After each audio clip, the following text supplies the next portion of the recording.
We were together for about a year and a half. I told Hugo that I was pregnant, and he was just in shock. He didn't say anything, he didn't do anything, and I didn't even know what to do, what to think. The only thing that I was thinking is my parents are gonna kill me.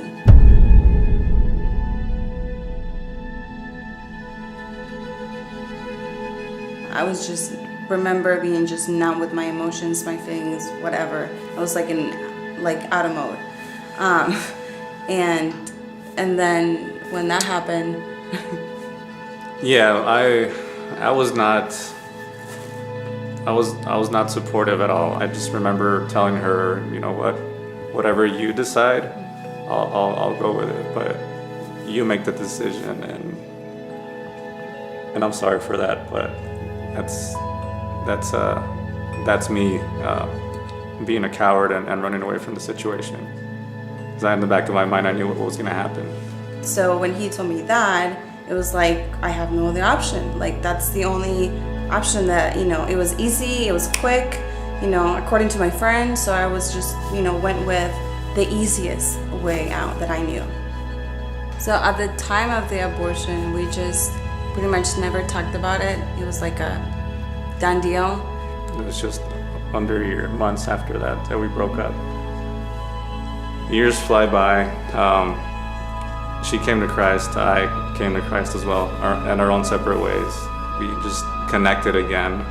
And it was the first time that we were able to open up and, talked about our emotions and how I felt back then and how he felt back then. I came to the conclusion, that what we did was not correct, and we knew what we did was wrong.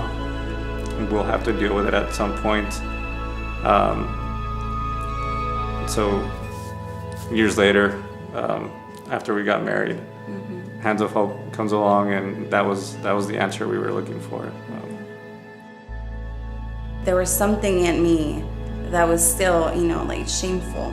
So when I went through that study and after the retreat, it was when, God told me, no, you are forgiven and healed.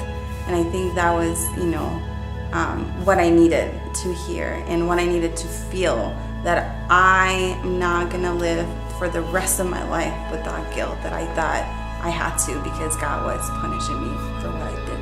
I felt safer. I felt a lot more comfortable sharing my experience, knowing that they went through something similar. Right away, the barriers fell in terms of, they went through the same thing, and I felt encouraged by their testimony, so it gave me courage to open up. A word that would sum up, the retreat for me would be closure. And I don't mean closure like close a chapter and never touch it and never talked about it, but actually we can open that chapter, and instead of feeling guilt or shame, now we can, talk about it and feel peace and heal when we open that chapter of our lives.